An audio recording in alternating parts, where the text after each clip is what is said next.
Hello everyone, हमारे web design boot camp की आज सेकंड क्लास है और इसमें हम लोग स्टार्ट करने वाले हैं एक्चुअली हमारे HTML का सेक्शन। तो हम लोग देखते हैं यार, हमारे HTML के सेक्शन में सबसे पहले इंट्रोडक्शन से स्टार्ट करते हैं कि HTML होता क्या है। तो HTML की फुल फॉर्म होती है हाइपर टेक्स्ट मार्कअप लैंग्वेज, जिसको हम लोग HTML के नाम से भी जानते हैं। ठीक है, ये नोट्स हैं, मैं इसके लिंक वगैरह तुमको प्रोवाइड करा दूंगा, कैसे होते हैं उसमें से देख लेना। ठीक। तो HTML होता क्या है? It is a standard markup language for the documents design to be displayed in web browser. तो ऐसे जो भी डॉक्यूमेंट्स हैं जो भी हम लोगों को एक वेब ब्राउज़र में दिखाए जाते हैं या हम लोग उसको वेब ब्राउज़र में देख सकते हैं, उसको हम लोग किस में लिखते हैं? एक स्टैंडर्ड मार्कअप लैंग्वेज में लिखते हैं, जिसको हम जानते हैं HTML के नाम से। ठीक है, it can be assisted by technologies such as cascading style sheet यानी कि CSS और स्क्रिप्टिंग लैंग्वेजेस यानी कि जावास्क्रिप्ट।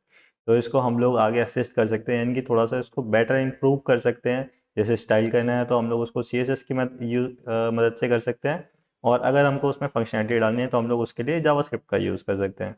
तो बेसिकली जितना भी कंटेंट अभी आप लोग इस पूरे वेब पेज पर देख पा रहे हो, ये इमेज है हमारे पास, यहाँ पे एक हेडिंग है, साइड में मेन्यू है और इमेजेस हैं, कुछ वीडियोस वगैरह भी हो सकती हैं, टेक्स्ट लिखा हुआ है, एक लिंक डला हुआ है।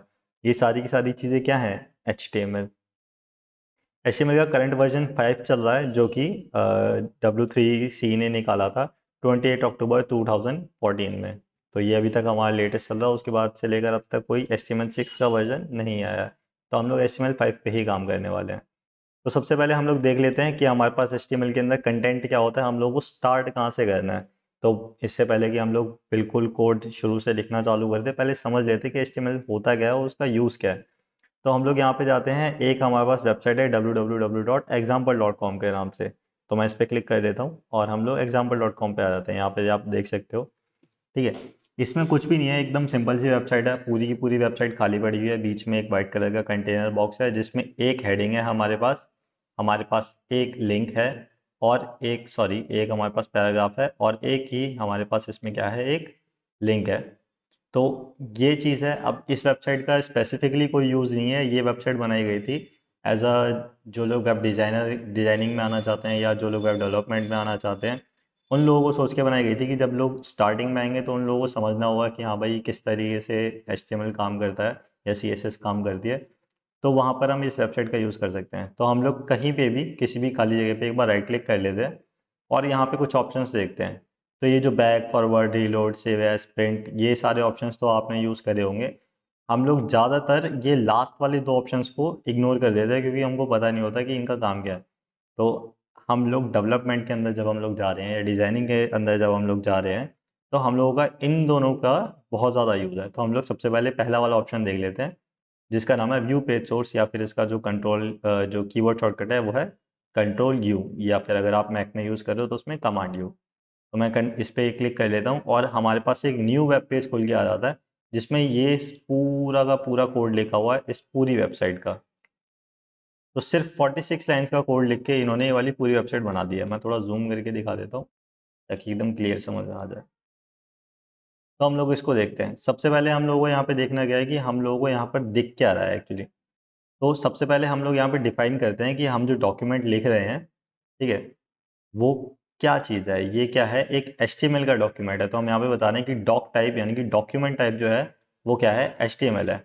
हमने इसके आगे दो एंगुलर ब्रैकेट्स लगाए हैं, एक ओपनिंग और एक क्लोजिंग, ताकि हमारा ये वाला टैग बंद हो जाए।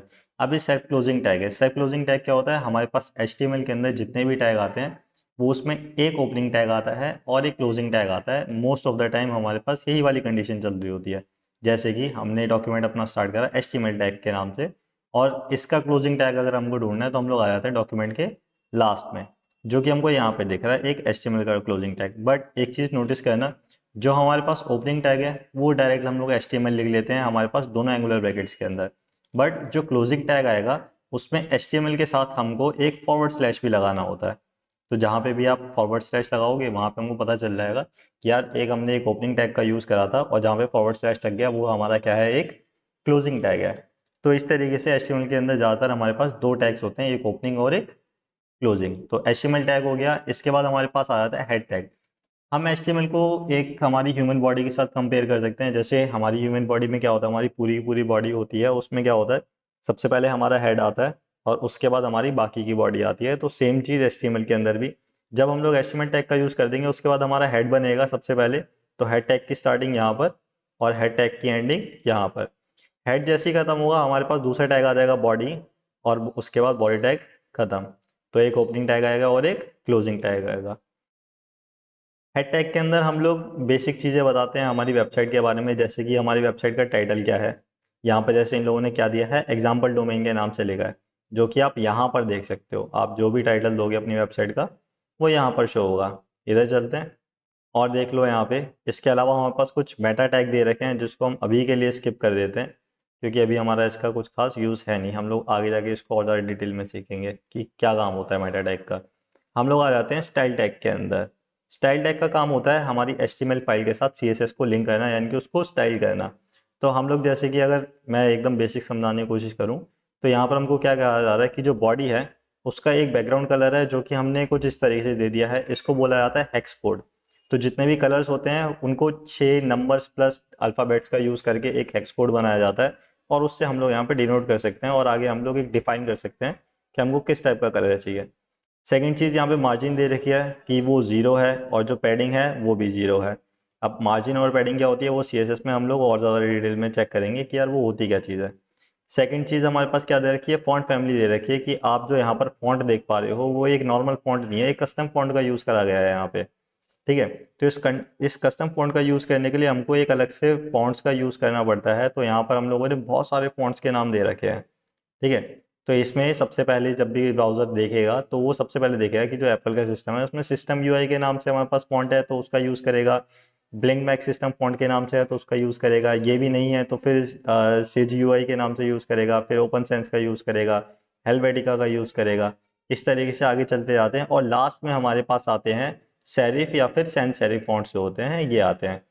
इसका मतलब ये होता है कि अगर किसी भी सिस्टम में कोई फ़ॉन्ट अवेलेबल नहीं है या फिर यूज़र का जो डिवाइस है वो बाई चांस इंटरनेट से कनेक्टेड नहीं है, तो हर सिस्टम के अंदर सेरिफ और सैंस सेरिफ फ़ॉन्ट्स तो अवेलेबल होते ही होते हैं हमेशा। तो अगर इनमें से कोई भी फ़ॉन्ट काम नहीं कर रहा है तो लास्ट वाला फ़ॉन्ट जो कि है सेरिफ या फिर सैंस सेरिफ, जैसे भी आप अपने डॉक्यूमेंट में डिफाइन करोगे वो वाला फ़ॉन्ट काम करेगा ही करेगा। इसके बाद दे रखा है एक डिव दे रखी है जिसकी डिव की एक विड्थ दे रखी है 600 पिक्सल।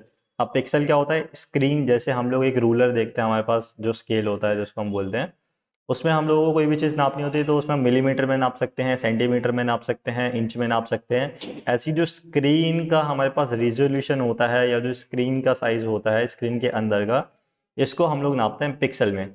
तो ये जो वाइट वाला बॉक्स है, ये जो आप देख पा रहे हो फिलहाल यहाँ पर, इसकी एक विड्थ दे रखी है 600 पिक्सल की, और साथ ही साथ उसको मार्जिन दे रखी है 5 mm की, और साथ में ऑटो दे रखा है। ये अगेन जब हम लोग मार्जिन और पैडिंग वाला काम करेंगे हम लोग तब इसके बारे में सीखेंगे। इसके अलावा इसी को एक बैकग्राउंड कलर दे रखा है, एक बॉर्डर रेडियस दे रखी है यहाँ पे। अगर आप देख पा रहे हो तो यहाँ पर जो इसकी बॉर्डर है वो हल्की सी सर्कुलर शेप में है, बिल्कुल पॉइंटेड नहीं है। जैसे हम यहाँ पे देख पा रहे हैं यहाँ पे एकदम पॉइंटी है, 90 डिग्री का एंगल बन रहा है। यहाँ पर वो चीज़ नहीं है, यहाँ पे हल्की सी रेडियस है, तो वो इस प्रॉपर्टी की वजह से शो हो रही है। नेक्स्ट हमको साथ में एक बॉक्स शेडो दे रखी है, वो भी अभी आपको एकदम क्लियर नहीं दिख रही होगी, बट यहाँ पे हमारे पास एक बॉक्स शेडो भी दे रखी है इस वाले बॉक्स को। ठीक, तो ये सारी थी हमारे पास। इसके अंदर और भी काफ़ी सारे हमको स्टाइल टैग दे रखे हैं। स्टाइल टैग के अंदर हमारी पूरी की पूरी CSS आती है। अभी हमारा मेन काम है HTML को समझना कि HTML क्या होती है। तो फिलहाल जब हम लोग अपने डॉक्यूमेंट्स के ऊपर काम करेंगे तो हम लोगों को यहाँ पे स्टाइल टैग का कोई भी काम नहीं है। हम लोगों को सिर्फ हेड के अंदर एक टाइटल टैग का यूज़ करना है और हमारे डॉक्यूमेंट को एक टाइटल का नेम देना है। ठीक, नेक्स्ट हम लोग आ जाते हैं, हमारा हेड टैग खत्म हो गया है यहाँ पर। हेड के बाद अब हमारी बॉडी टैग स्टार्ट हो गई है, बॉडी स्टार्ट और बॉडी यहाँ पर एंड। बॉडी के अंदर हमने बोला है कि हमको चाहिए एक डिव टैग, ये डिव टैग की स्टार्टिंग और ये डिव टैग का एंड। डिव के अंदर हम लोग बोल रहे हैं, डिव का मतलब होता है डिवीजन, यानी कि हम लोगों ने एक अलग से सेक्शन बना दिया है। ठीक, अब डिव के अंदर हम लोग क्या बोल रहे हैं कि हमको चाहिए एक H1, और H1 क्या होती है, एक हेडिंग का यूज़ करने के लिए हम लोग H1 का यूज़ करते हैं, और हेडिंग कह रहा है एग्जाम्पल डोमेन। हम लोग यहाँ पर आ जाते हैं और हम यहाँ पे देख सकते हैं कि एग्जाम्पल डोमेन के नाम से हमको यहाँ पर एक हेडिंग दिखाई दे रही है, तो ये चीज़ होती है हेडिंग। उसके बाद एक पी टैग का यूज़ कर रखा है। पी टैग यूज़ किया जाता है पैराग्राफ लिखने के लिए, और उसके अंदर हमारे पास एक ये वाला पैराग्राफ लिखा गया है। अगेन पैराग्राफ टैग की स्टार्टिंग और पैराग्राफ टैग का एंड। ठीक, ये चीज़ हम यहाँ पे देख सकते हैं, ये वाला जो हमारा पैराग्राफ है वो यहाँ पर आ रहा है। थर्ड चीज़ जो हमारे पास दे रखी है वो है एक लिंक, लिंक का यूज़ करते हैं हम लोग ए टैग से। ए का मतलब होता है एंकर। इसके अंदर हम लोग एक एचरेफ बता रहे हैं। एचरेफ के अंदर हम लोगों ने इन लोगों ने एक लिंक प्रोवाइड करा रखा है कि जब भी कोई बंदा इस मोर इन्फॉर्मेशन के ऊपर क्लिक करेगा तो वो कौन सी वेबसाइट के ऊपर जाएगा। तो हम जो एचरेफ के अंदर यहाँ पे वेबसाइट दे देंगे, इसके ऊपर जाएगा जब भी हम लोग मोर इन्फॉर्मेशन के ऊपर क्लिक करेंगे।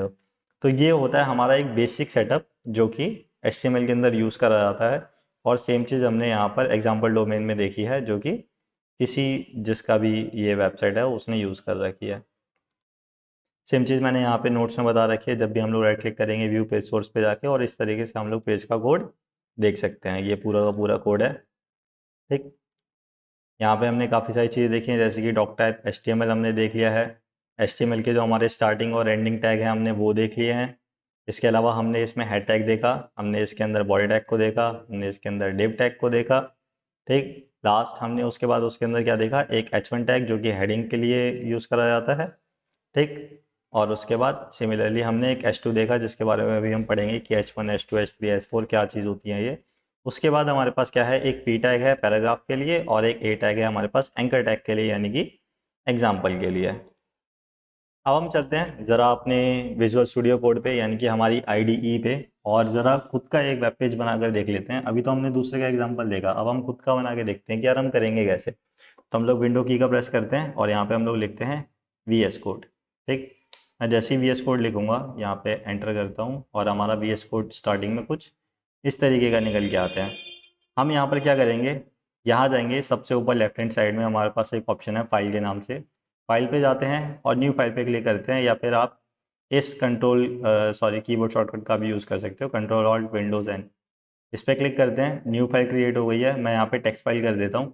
और यहाँ पे आप जब वो बोल रहा है कि आप या तो यहीं से एक लैंग्वेज को सिलेक्ट कर सकते हो, या फिर मैं क्या करूँगा, अभी यहाँ पर कुछ भी नहीं करूँगा, मैं आता हूँ फाइल पे और इसको मैं कर देता हूँ सेव एस। ठीक है, मेरे को सेव नहीं करना है, मेरे को सेव एस करना है। तो मैं सेव एस करूँगा, यहाँ से डेस्कटॉप पे मैं अपनी लोकेशन सेलेक्ट कर लेता हूँ। अब बजाय कि मैं यहाँ पे इसको प्लेन TXT चूज़ करने के, मैं यहाँ से इसकी HTML फाइल निकाल लेता हूँ। ये देख सकते हो आप, यहाँ पे HTML का ऑप्शन आ रहा है। मैं यहाँ से HTML यूज़ कर लेता हूँ, और यहाँ पर देखना कि मैं फाइल एक्सटेंशन का जो नाम है यहाँ पे ऑटोमेटिकली .html यहाँ पर आ गया। फाइल एक्सटेंशन आपको ये बताते हैं कि आगे जो फाइल है वो किस फॉर्मेट में खुलने वाली है। अगर ये TXT में होती तो वो एक टेक्स्ट डॉक्यूमेंट बन जाता, अगर वो JPG या PNG में होती तो एक फ़ोटो बन जाती, अगर वो PDF में होता तो वो एक PDF फाइल बन जाती, और ये HTML है तो ये एक ब्राउज़र की फाइल बन जाएगी, जो कि आगे आपका जो भी ब्राउज़र है, आप गूगल क्रोम यूज़ कर रहे हो, या फिर आप एज यूज़ कर रहे हो, या फिर आप ओपेरा यूज़ कर रहे हो, या फिर आप फायरफॉक्स का यूज़ कर रहे हो, जो भी यूज़ कर रहे हो ये उसमें ओपन होगी। तो मैं यहाँ पे अनटाइटल्ड की जगह यहाँ पर मैं लिख लेता हूँ my first web page .html, ये करके, और मैं आगे इसको सेव कर लेता हूँ। मैंने जैसे ही इसको सेव कर लिया, अब आप देख सकते हो यहाँ पर HTML5 का आइकन आ चुका है। मैं इस फाइल को यहाँ से हटा देता हूँ। तो ये हमारे पास यहाँ पर आ गया है हमारा पेज .html के नाम से, और यहाँ पर हमारे पास ये सारी चीज़ें आ गई हैं। यहाँ पर अब हम क्या करेंगे, जैसे अभी हमने देखा था कि हम लोगों को सबसे पहले डॉक्यूमेंट के अंदर क्या डिफाइन करना होता है। सबसे पहले हम लोग बताते हैं कि हमारा डॉक्यूमेंट टाइप क्या है। यहाँ पे नीचे टर्मिनल आ रहा है, आप इसको भी हटा सकते हो, क्योंकि अभी जब तक हम लोग प्रोग्रामिंग नहीं कर रहे हैं हमारे पास टर्मिनल का भी हमको कोई फिलहाल यूज़ नहीं है। तो हमारे पास जितना स्पेस होगा हमारे लिए उतना अच्छा है। ठीक, तो हम लोग यहाँ से लिख लेते हैं, यहाँ पे जाते हैं, इसको लिखते हैं, और यहाँ पे हम लोग लिखते हैं डॉक टाइप HTML, और इसको हम लोग क्लोज कर देते हैं फिलहाल यहाँ से। ठीक, ये चीज़ आ गई हमारे पास, हमने डिफाइन कर दिया कि हमारा डॉक टाइप कौन सा है, HTML है। नेक्स्ट हम लोग क्या करेंगे, हम लोग यहाँ पे डिफाइन करेंगे HTML, कि हम लोग HTML लिख रहे हैं। अब VS कोड जो है वो स्मार्ट एडिटर है, तो हम जैसे ही ओपनिंग टैग डालेंगे वो अपने आप हमको बता देगा कि यार इसके साथ एक क्लोजिंग टैग भी आता है, और वो उसको ऑटोमेटिकली इंस्टॉल कर देगा। तो ये चीज़ आ गई, मैं एंटर करूँगा, उसने इंडेंट कर दिया। इसको इंडेंटेशन बोलते हैं कि यार जब भी तुम लोग हायरार्की में काम करते हो, यानी कि अब हम HTML लिख रहे हैं, HTML के अंदर हम जितनी चीज़ लिखेंगे वो उसके पेरेंट एलिमेंट, वो उसके चिल्ड्रन एलिमेंट होंगे, सॉरी, वो उसके चिल्ड्रन एलिमेंट होंगे। तो वो चिल्ड्रन जो हैं वो सारे के सारे एक टैब स्पेस पे अंदर जाते हैं। अगर मैं यहाँ से बैक कर दूँ और यहाँ से मैं टैब की का प्रेस करूँ तो आपको समझ में आ जाएगा।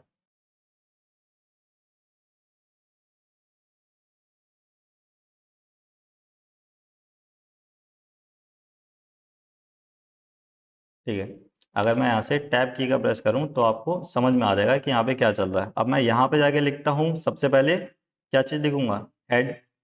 मैंने जैसे ही हेड लिखा तो इसका हमारे पास एक ओपनिंग और क्लोजिंग टैग आ गया। हेड के अंदर हमारे पास सबसे पहले क्या आता है, एक टाइटल टैग। तो यहाँ पे टाइटल आ जाएगा, मैं टाइटल में लिखता हूँ my first web page, right. ये हो गया। अब हेड टैग के हम लोग अंदर आ जाते हैं। मैं थोड़ी सी स्पेसिंग इसमें और अच्छी कर देता हूँ ताकि आप लोगों को समझ में आ जाए क्लियर कि चल क्या रहा है यहाँ पे, क्लियर। हेड टैग के हमारे पास उसके बाद क्या आता है, हमारे पास एक बॉडी टैग। बॉडी टैग के अंदर हम लोग क्या लिख सकते हैं, लिटरली कुछ भी, ठीक, लिटरली कुछ भी लिख सकता हूँ। जैसे मैं यहाँ पे लिख देता हूँ आई आई एम, सर मैंने ये लिख दिया, सॉरी, हाय आई एम तरुण, तो मैंने ये चीज़ लिख दिया। अब यहाँ पर ये जो स्विगली सी लाइन आ रही है, ये हो सकता है कि आपके उसमें वीएस कोड में ना आए।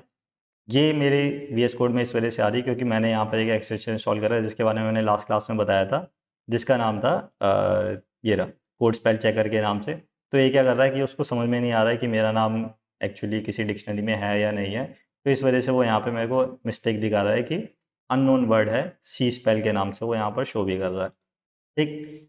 अब अगर आपको याद हो तो मैंने यहाँ पर आपको एक और एक्सटेंशन डलवाया था जिसका नाम था लाइव सर्वर के नाम से। अब हम लोग यहाँ पर यूज़ करने वाले हैं लाइव सर्वर का। तो जहाँ भी आपको ब्लैंक स्पेस दिख रहा है वहाँ पे आप राइट क्लिक करो और यहाँ से हम लोग चलते हैं ओपन विद लाइव सर्वर पे, या फिर हम लोग क्या कर सकते हैं, डायरेक्ट ऑल्ट एल या फिर ऑल्ट ओ का यूज़ कर सकते हैं, जो कि इसका है keyboard shortcut alt L plus alt O, ठीक है।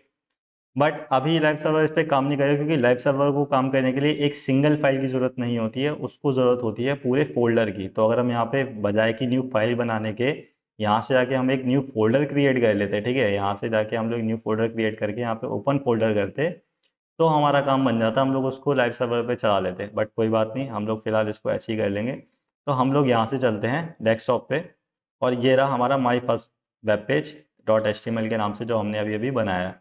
इस पर डबल क्लिक करेंगे और इसको चलाएंगे और अब यहाँ पे आप देख सकते हो कि यहाँ पे मेरा नाम आ चुका है, आई एम तरुण, ठीक है। सेम चीज़ जो हमने अभी यहाँ पर डाली थी, राइट, जो भी हमने यहाँ पे डाली थी।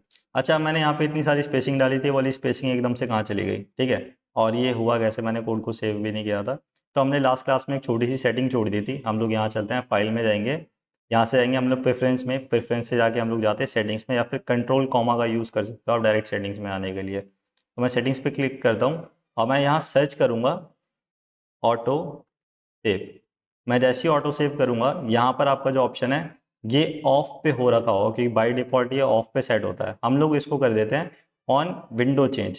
तो मैं जैसे ही विंडो चेंज करूँगा, यानी कि मैं ऑल्ट टैब का यूज़ करूँगा, आप साइड में एक शॉर्टकट देख सकते हो यहाँ पे शो हो रहा होगा। मैं जैसे ही इस विंडो को चेंज करूँगा मेरा जो कोड है वो ऑटोमेटिकली सेव हो जाएगा। तो मेरे को बार बार कोड सेव करने की ज़रूरत नहीं पड़ेगी। अब जैसे ही मैं यहाँ पे जाऊँगा, अब आप देख सकते हो कि मैंने एक और एक्सटेंशन इंस्टॉल करवाया था जिसका नाम था प्रिटियर।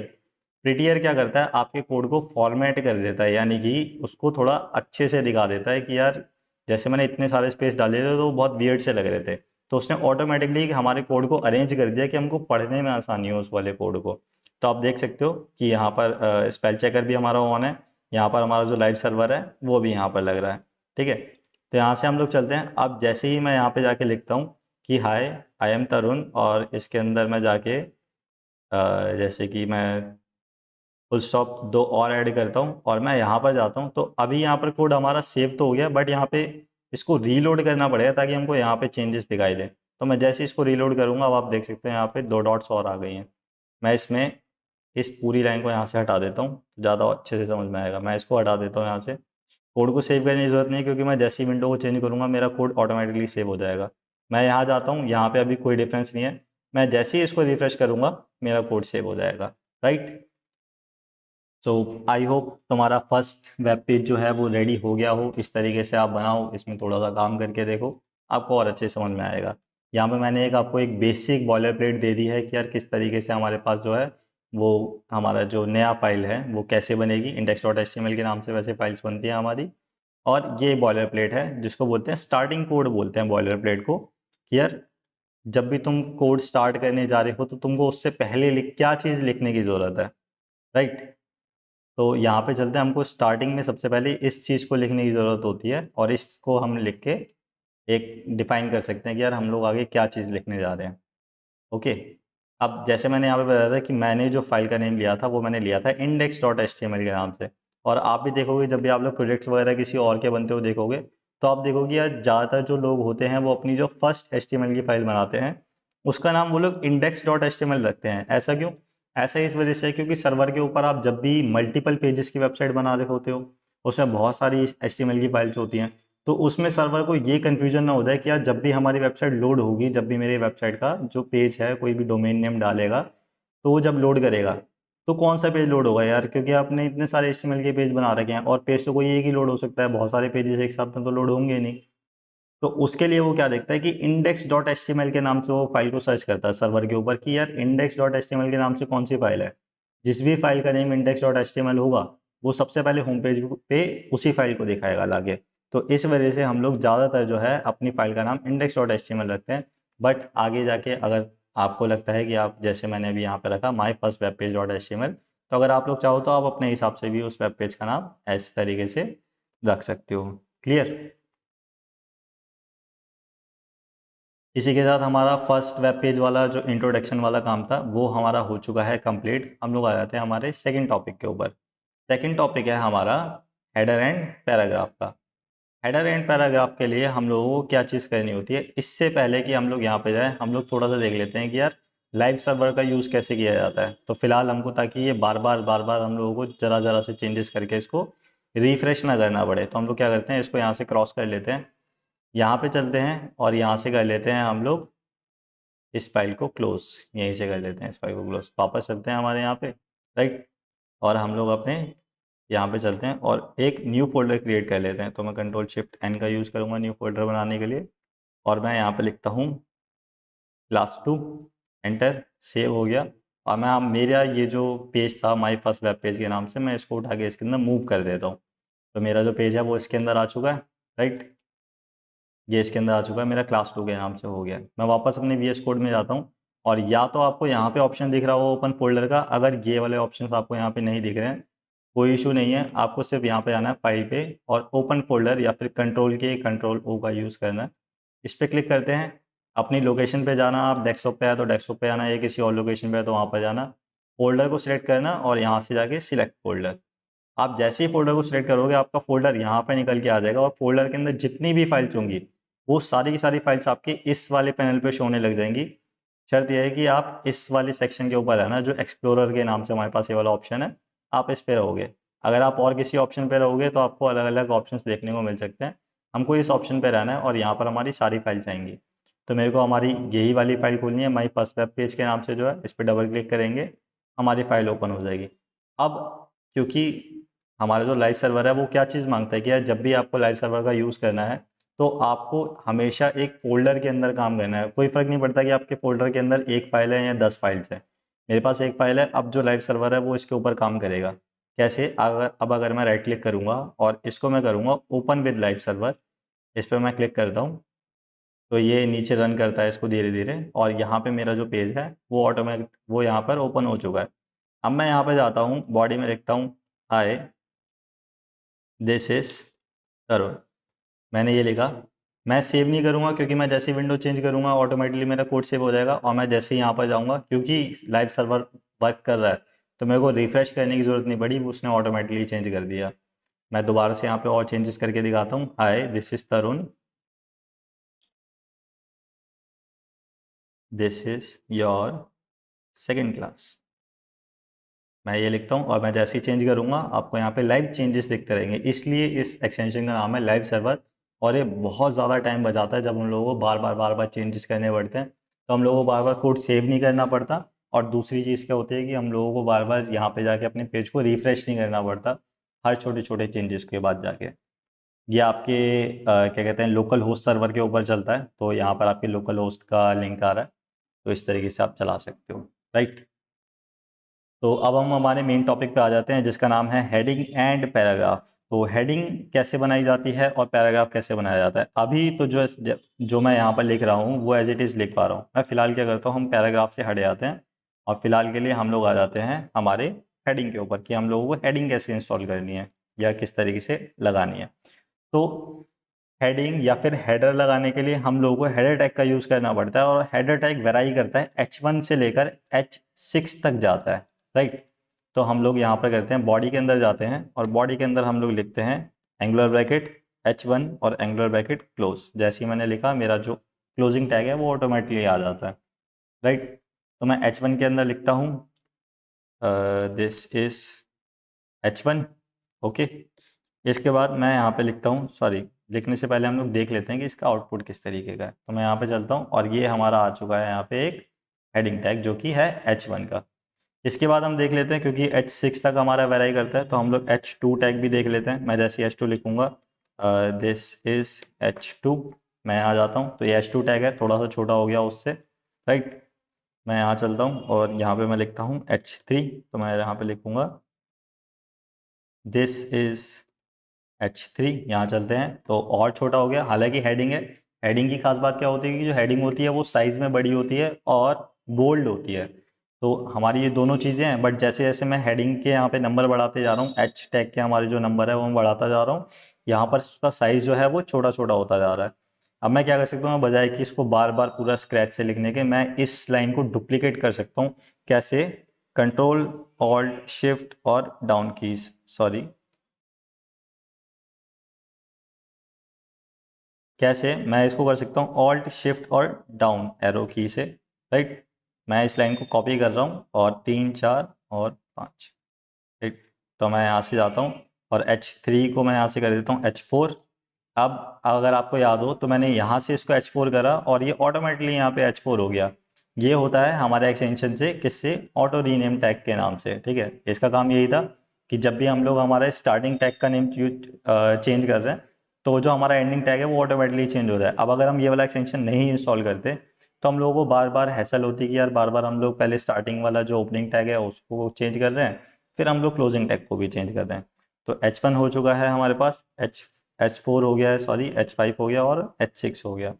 हम लोग H6 तक देख लेते हैं और यहाँ चलते हैं। तो यह है H1, H2, H3, H4, sorry मैंने यहाँ पे चेंज नहीं करा, H4, H5 और H6। यहाँ पे देख सकते हो H1, H2, H3, H4, H5 और H6। अब इवेंचुअली H6 जो है वो इतना छोटा हो जाता है कि वो नॉर्मल पैराग्राफ से भी छोटा हो जाता है। तो अगर मैं यहाँ पे जाके लिखूँ एक paragraph, this is some random text, मैं ये लिख लेता हूँ, राइट, सॉरी, और मैं यहाँ लिखता हूँ। तो ये है हमारा H6 और ये है हमारे पास एक रैंडम पैराग्राफ। तो इसमें आप लोग देख सकते हो कि यार किस तरीके से हमारा जो साइज है वो H6 से भी बड़ा है, सिर्फ पैराग्राफ का।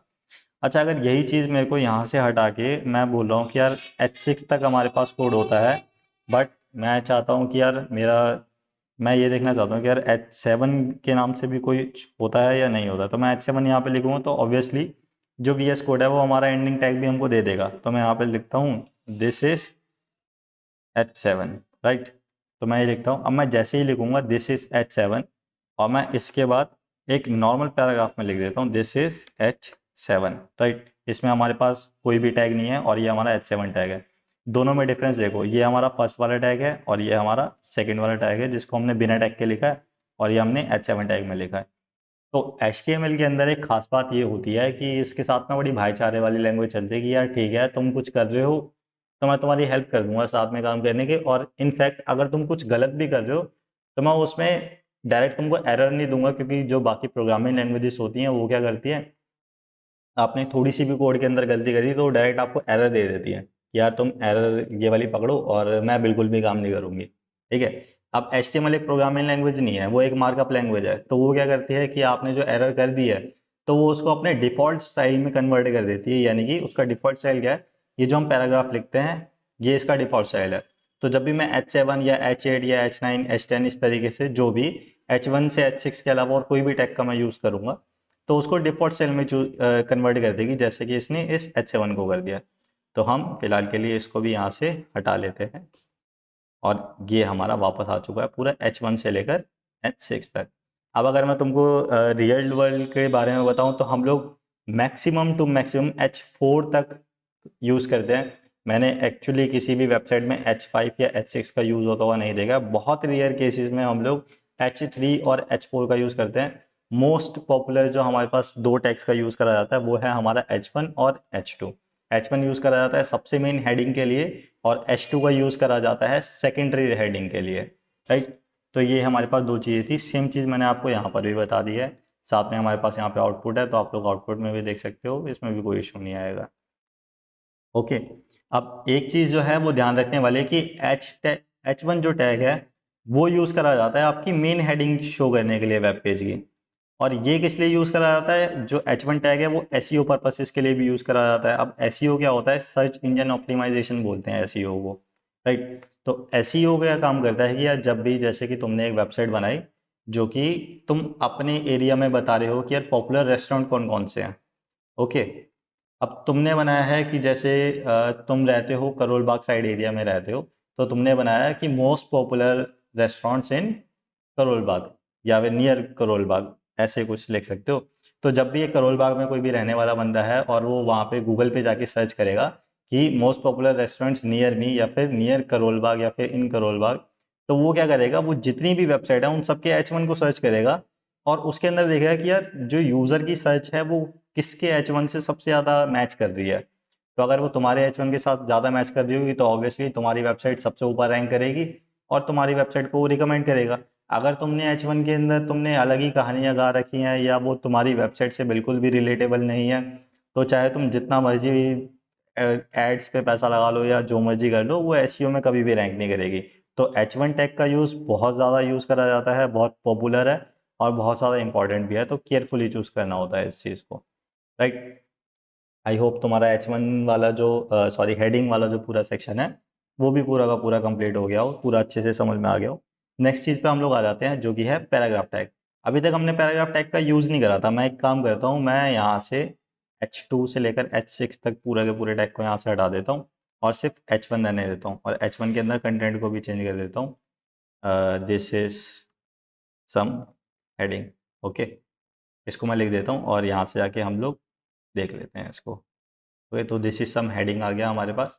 अब हम लोग क्या करते हैं, हम लोग यहाँ पे एक पैराग्राफ टैग का यूज़ करके देख लेते हैं कि पैराग्राफ कैसे बनाने हैं। पैराग्राफ बनाने के लिए हम लोग पी टैग का यूज़ करते हैं। अब मैं एक चीज़ दिखाता हूँ तुम लोगों को, बहुत खास है। मैं यहाँ पे लिख रहा हूँ दिस इज सम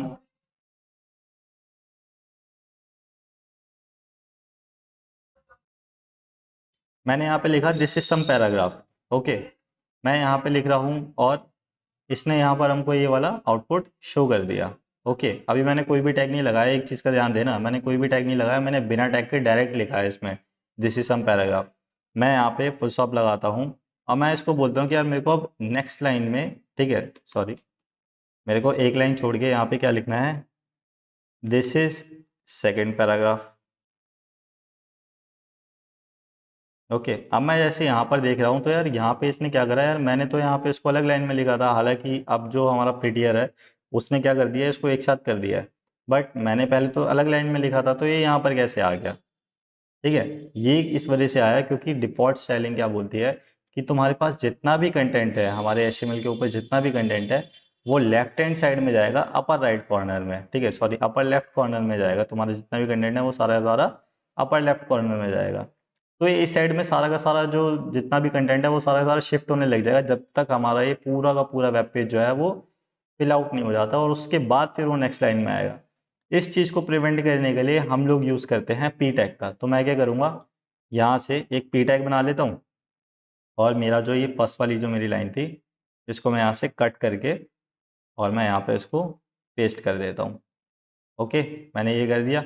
इसके बाद मैं क्या बनाऊँगा, इसके बाद मैं एक और पैराग्राफ टैग बना लेता हूँ और इसके बाद मैं क्या करूँगा, ये जो मेरा सेकंड पैराग्राफ है इसको मैं यहाँ से कट करके इसमें पेस्ट कर दूंगा। ये हो गया। अब मैं अगर यहाँ पे जाके देख रहा हूँ तो अब तुम देख सकते हो कि ये एक अलग पैराग्राफ है और ये हमारा एक अलग पैराग्राफ है। क्लियर। तो पी टैग का यूज़ करके हम लोग क्या बना सकते हैं, अलग अलग पैराग्राफ्स बना सकते हैं। तो अगर मैं यहाँ पे जाता हूँ और मैं यहाँ पे लिखता हूँ डमी टेक्स्ट, डमी टेक्स्ट में लिखता हूँ, डमी टेक्स्ट बोलते हैं इस लॉरमिज्म को बोलते हैं, ठीक है। तो ये लिप्सम जनरेटर के नाम से या लिप्सम.com के नाम से एक वेबसाइट है यहाँ पे जाके आप एक डमी टेक्स्ट को निकाल सकते हो। तो मैं यहाँ पे बोलता हूँ कि यार मेरे को सिर्फ एक ही पैराग्राफ चाहिए, ठीक है। मैंने यहाँ पे पैराग्राफ सेलेक्ट कर रखा और मैं उसको बोलता हूँ जनरेट लॉरेंथिज्म।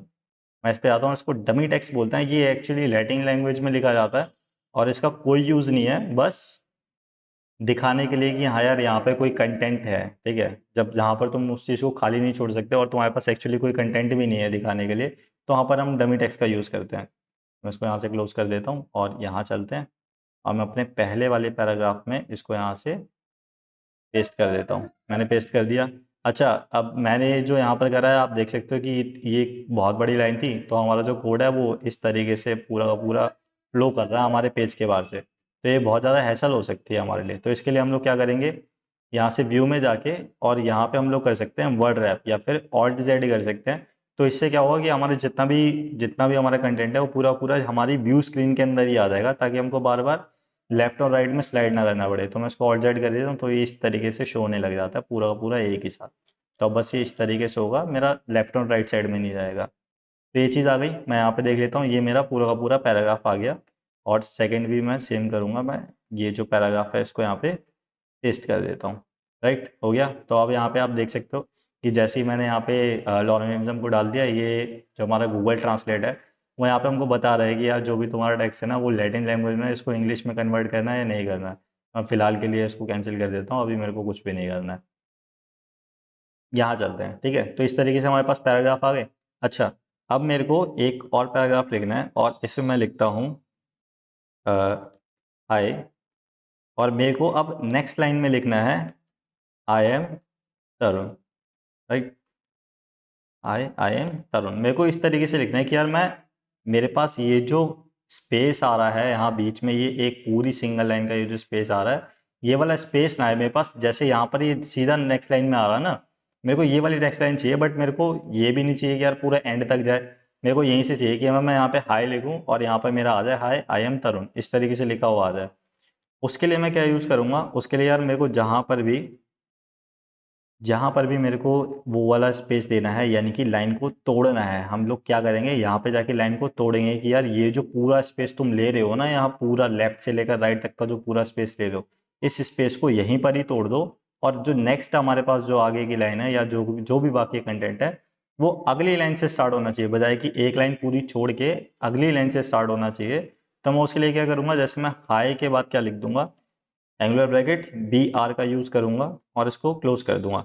अब जो बी आर टैग है वो सेल्फ क्लोजिंग टैग है, यानी कि इसका कोई ओपनिंग और क्लोजिंग टैग अलग से नहीं है, जो भी है बस यही है।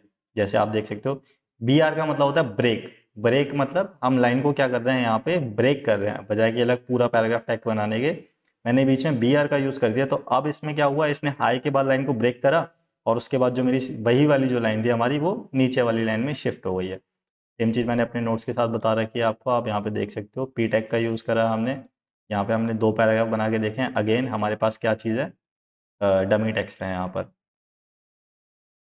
और उसके बाद मैंने यहाँ पर एक बी आर टैग का यूज़ करना आपको सिखा रखा है कि किस तरीके से यहाँ पे आप बी आर टैग का यूज़ करके अलग अलग 2 लाइन्स में, एक ही पैराग्राफ को 2 अलग अलग लाइन्स में कन्वर्ट कर सकते हो। तो ये चीज़ आती है। अब इसी तरीके से आपको अपने खुद के हेडिंग और पैराग्राफ्स का यूज़ करके एक खुद का पेज बना कर देखो कि किस तरीके से क्या चीज़ लगती है। आज की क्लास में हमने 2-3 टॉपिक्स बहुत इंपॉर्टेंट से कवर कर लिए हैं। थोड़े बहुत हमने कीबोर्ड के शॉर्टकट सीखे हैं। जो हमने अभी तक हमने इतने सारे जो एक्सटेंशन इंस्टॉल करे थे, हमने वो चीज़ सीखी है कि यार हमने क्यों इंस्टॉल करे थे और किस तरीके से उनका यूज़ हो रहा है। ये आप जितनी भी लाइन्स देख रहे हो, ये इसी की वजह से आ रही है। अगर आपको ये वाली लाइन्स अच्छी नहीं लग रही है, आप नहीं चाहते, तो आप जो ये वाला टैग था कोड स्पेल चेकर का, इसको जो भी एक्सटेंशन था, इसको आप हटा सकते हो, कोई इशू नहीं है, ठीक है। ये मैंने अपनी वजह से डाल रखी है ताकि मेरे में कोई इंग्लिश की टाइपिंग मिस्टेक ना हो, मेरे को अगर हो भी तो साथ में तुरंत पता चल जाए। तो ये चीज़ हो सकती है। और इसके अलावा हमने और भी काफ़ी सारी चीज़ें सीखी हैं। आई होप आपको सारी चीज़ें समझ में आ गई हो। कोई भी आपके पास डाउट है तो आप मेरे को पूछ सकते हो नीचे कमेंट बॉक्स में, या और अगर आपको लाइव क्लासेस यही वाली अटेंड करनी है तो डिस्क्रिप्शन में आपके पास एक फॉर्म का लिंक है, उस वाले फॉर्म को आप फिलअप कर देना और नेक्स्ट क्लास के लिए आपको लिंक उसमें प्रोवाइड करवा दिया जाएगा। तो मिलते हैं हम लोग क्लास 3 में, जिसमें हम लोग नेक्स्ट टॉपिक्स को कवर करेंगे, जो कि मैंने यहाँ पे सारे नोट्स बना रखे हैं। अच्छा, ये वाले जो दोनों नोट्स हमने आज करे थे, इसके भी लिंक आपको नीचे डिस्क्रिप्शन में मिल जाएंगे, तो आप लोग वो भी देख सकते हो। कि आज की क्लास में बस इतना ही था। See you in the next one.